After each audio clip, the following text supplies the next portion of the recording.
Namaskar. I want to talk about spiritual knowledge. Spiritual knowledge is not something that you can read from the books. The most spiritual book cannot give you spiritual knowledge. It can only help you. It's just like a map. You look at the map, you have not actually traveled. But the map is helpful, but you have to travel to be there. So spiritual knowledge, material knowledge you can get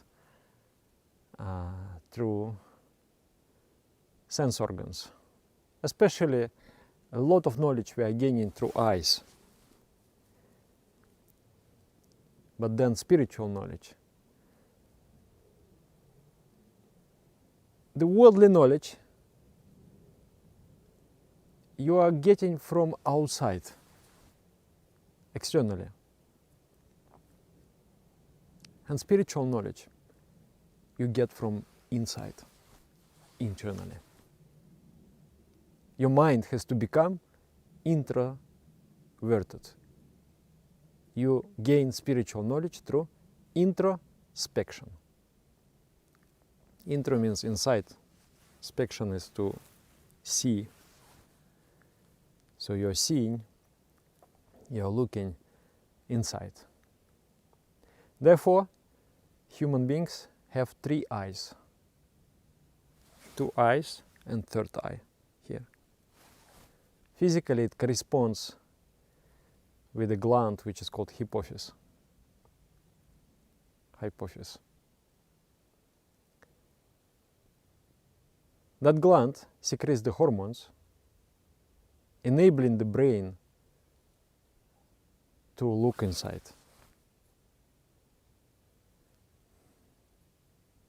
What am I talking about? What does it mean? You know, in childhood, I read one book. It was called Third Eye. The author is Lapsang Rampa. It's a kind of fantasy book. It's fantasy about Tibetan Buddhism, complete fiction. Totally made up story. But I was like 12 years old when I read it. Oh, I was so impressed. So the plot is like this. The person, he's a disciple, he's making pilgrimage in Tibet and he joins a monastery. And then in the monastery he undergoes a rigorous training to open his third eye. And they're drilling his brain, you know, like they're taking really literally the drill and they're making a hole here in the bone. And after making the hole here, they put some kind of, you know, they cover it with some with some wood. And then when he would take out this thing, he would see beautiful colors. That's what physical eyes don't see. So I had this kind of impression about third eye, that it is an extrasensory perception that you see more than the physical eyes can see. But actually, according to spiritual philosophy, it's not like that. Third eye is something much greater. I was impressed one time. One fellow practitioner, he told me, Lord Shiva looks inside himself and sees the entire universe there. This idea has captivated my mind. I thought, wow, how is it to look inside and to see? And also I saw one t-shirt. That t-shirt really impressed me. You know, sometimes people write things on the t-shirt. So what was written there? Close your eyes and see. Close your eyes and see. Wow, that's thrilled me. I was thinking, wow, close your eyes and see. This is what I want. Close my eyes and see. There is one shloka, a verse. It says, yadbhavati, yadeva bhavyamasti, Teśáḿ vilakśańo sákśii, cinmátro'haḿ Sadashivah. Whatever has been created in the past, whatever exists, and whatever will ever be created in the future, I, Sadashivah, the eternal witness and the causal matrix of everything. That shloka also thrilled me. I felt, yeah, I, Sadashivah, am eternal witness of whatever have been in the past, whatever exists, and whatever will come into existence. I am eternal witness. Isn't it wonderful? So, I already explained maybe in the videos before the concept of omnitelepathic Atman. For things to exist, there has to be a witness. That's a very strong philosophical question. Does a thing exist? What is the proof of existence of a thing? The proof that somebody will say, this branch of a pine exists. I am the witness. So without that witnessship, does it exist at all? That's a big question of philosophy. There has to be a witness. The very fact that something we describe is because of witnessship. How do I know that there is something there? Somebody has to witness for it. Yes, there is. So when I look at this little branch of a tree, my eyes witnessing it. My mind witnesses my eyes. My soul, my spirit witnesses my mind. And the cosmic spirit, the supreme spirit, witnesses my individual spirit. So without that ultimate witnessship, without that ultimate recognition, the thing does not have existence, does not have any substantiation. It's a complex philosophical idea, if you think about it. But it's logical also. So, if the Supreme Spirit has to witness everything for a thing to exist,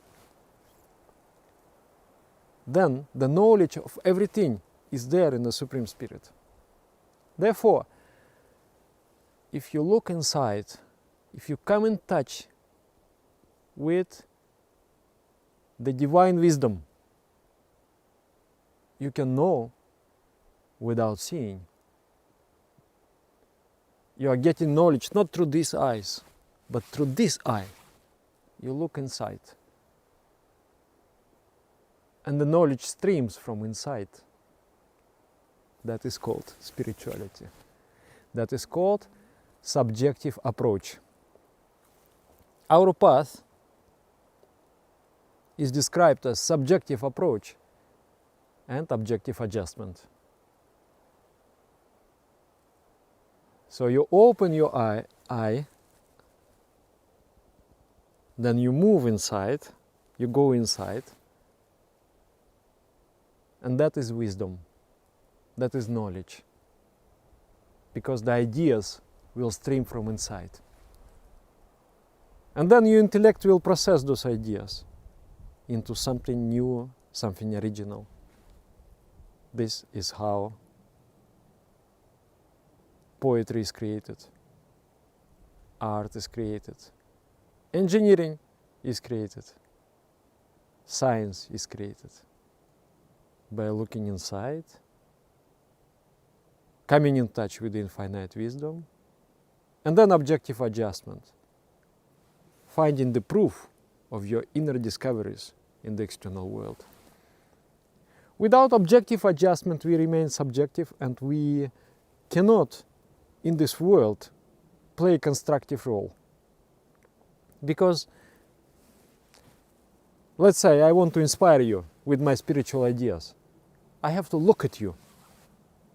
Of course, without a spark inside, how can I kindle a fire in you?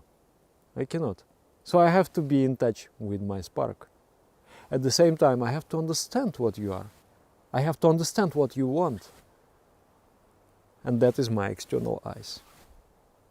I look at you. I try to understand you. I try to know you. Then I can inspire you. This is one example. So subjective approach, it is a spark that animates the mind. It is a spark of divinity that animates me and animates you. It is inside where the originality dwells. So I look inside.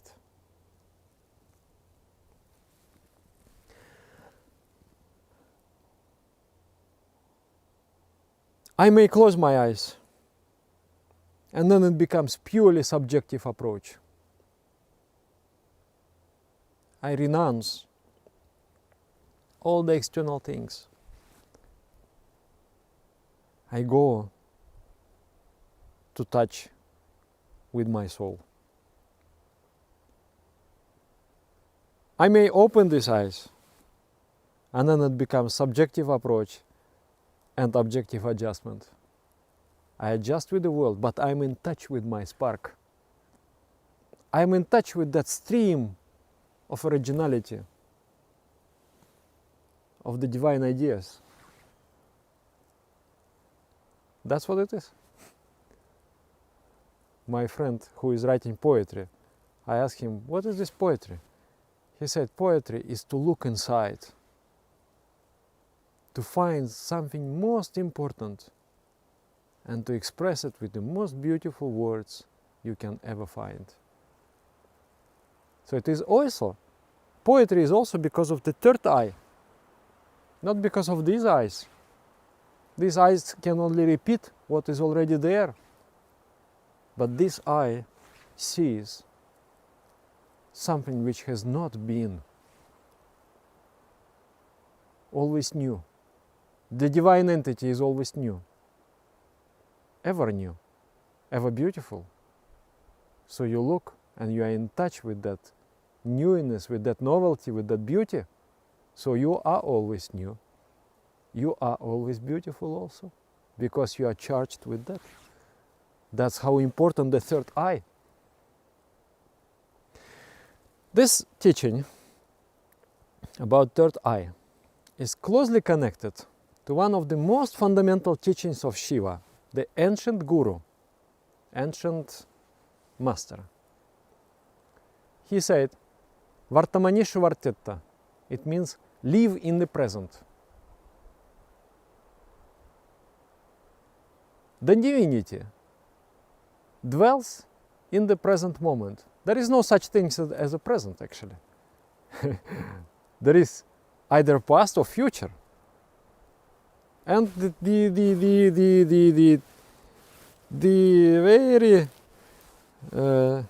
very thin border, when the past is over and the future begins, that is the present. The age of happening, it has not yet happened. It is happening right now. And therefore it is so exciting. It is happening right now. The past has already happened. The tamaguna, static principles, is dominating there. Do you like, bread when it is just out of the oven, fresh, full of life, full of smell? Do you like that? When you're passing by the bread shop and just like, fresh bread. Do you like that? Or you like kind of stale bread? 2 weeks, 3 weeks, you don't feel appetite to eat that one. So many times, even though the fresh bread is available, we are eating old bread. Old ideas. In childhood I learned. And I operate with those ideas. I'm satisfied with those ideas. I'm not thinking at this moment, right now. Now I'm not thinking. Oh, why I should think? Already is there. Why should I bake new bread? The old bread is there. Let me eat old bread. Your oven is working. Why you're not baking new bread? You're not thinking at this moment. You're not in a state of cognition. You're not in a state of experiencing it. At this moment I'm experiencing it.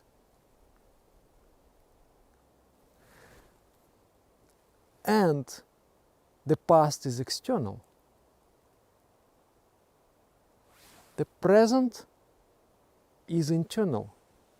It is unfolding, emanating from you. Once it has been emanated, exists externally. That's why it is also said, it is also one of the Shiva's teaching, he says, Atmashitam Shivam Tyaktva Bahistam Ja Samarchayet Hastastam Pindamutsrija Brahmate Jivitashaya. It means a person who goes on searching in the external world for happiness, for God, for consciousness. It says Shivam, Shiva means goes searching Shiva. Shiva means happiness, welfare, consciousness, God. So he goes on searching in the external world. That person is similar to a person having rice in his hands, throwing that rice and going to beg for food from door to door. So similarly, we are looking with these two eyes for happiness. Outside, while in the inside there is a festival going on. You know, sometimes, I remember one time in my family, hey, what are you doing? Come quickly, let's go. Where? Let's go. Let's go outside, in the street. Okay, let's go. What's going on there? Fireworks. Beautiful. Fireworks. A miracle is taking place. A miracle is happening. So similarly, drop all things. Past, future. A miracle is happening inside yourself.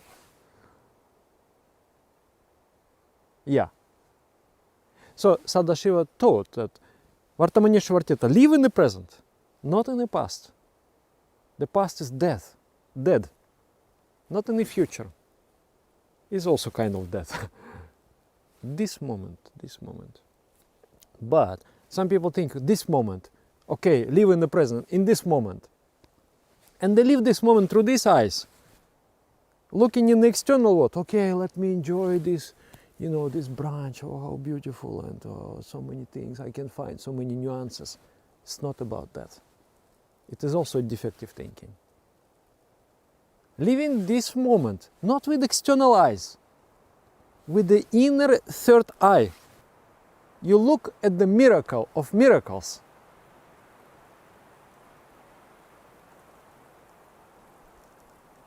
You look at the subject, at the supreme subject, at the consciousness.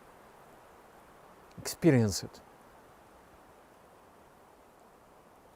The fireworks are right now. I went recently to Israel. My friends, they love me very much, I love them very much. They said, Dada, what do you want? We want to give some present to you. And this, they propose different things. And I said, oh, this looks like nice. So they arranged to jump with a parachute, from airplane. I thought that I like to do once in my life this thing, to make one kind of one point I have fulfilled in my life. I was always curious, I wanted to do. So we went, and I was wondering whether I am going to experience very strong emotions or what will happen. So I'm repeating my mantra, and I'm already sitting in the airplane, and then it's like, it's coming up slowly. Already I'm sitting on the edge of the airplane, and it's like very big, very, big height. So nothing actually happening inside of me. I just feel okay, normal. I don't feel fear, I don't feel anything. Then we jump out of the plane, and then it's nice. It's very nice. When you fall like this, in the free fall, wow, it's very cool. You're flying, and the earth is very quickly is coming to you. It's like woo. Then the parachute opens, and then I enjoy the beautiful country of Israel. It's beautiful sea and beautiful cities, this and that. Then I came down, so everybody, how it was, so excited. Yeah, it's good. But if I compare meditation and that is nothing. When you look with these eyes, it's something. It can give you some exciting things, few exciting things. But when you look with the inner eye, the miracle is going on now, at this moment, even now. Even now, 2 eyes I look at you in the camera, and 1 eye I look inside. Even now, my 3rd eye is open. So I experience a miracle. So in meditation, you close your eyes, you open this eye, and you look inside with a special technique. You look inside. You repeat the divine mantra. You build the connection between the soul, the spirit, the divinity. And you experience ever new miracle. That's why the God is called Abhinava consciousness. Ever new. You can never get tired of that. If you experience this moment, if you let go of the past, you let go of the future, this moment, and not with these eyes, but with this eye, you can never get tired from that. So the beautiful experience of meditation is much more than jumping with a parachute. This is what I'm telling you. Many people feel like, oh, I'm lying there on the beach, and then I'm eating this food, and then I'm jumping the bungee jumping or the parachute, or I'm driving a car. This is a complete and full life. If this eye is not open, it's an empty life. It's not full. And these things is just a signs of emptiness that you are trying to fill in. But when this eye is open, these things are okay, but you don't actually need them. The miracle is going on right now. Why don't you go and look at it? Why don't you leave all the things? Why don't you leave the past and future and go look at the miracle? So when you close the eyes and see, this is called subjective approach. Go to the subject. Subject means the witness. The life of your life. The knowledge of your knowledge. And then objective adjustment. We need to live We need to earn money, we need to wash, we need to fry potato, we need to take care of children, all these things. So these things you cannot do with the third eye.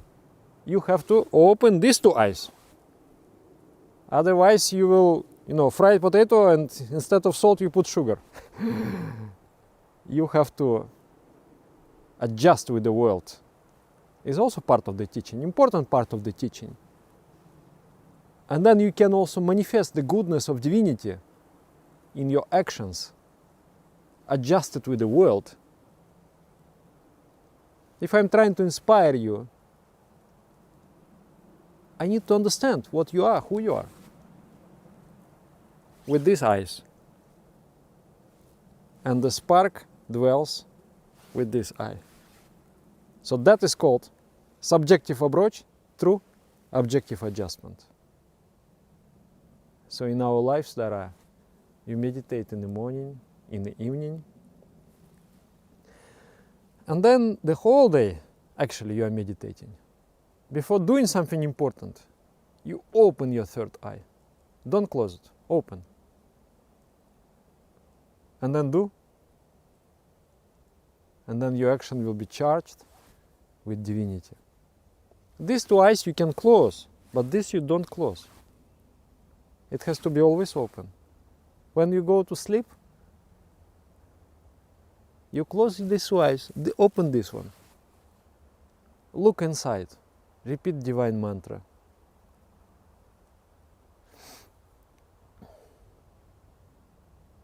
Experience the miracle. Miracle is going on, experience that. And then sleep. And when you wake up, don't open these two eyes. First open the third eye. Experience the miracle. Then open these two eyes. Otherwise, these two eyes, they will confuse you.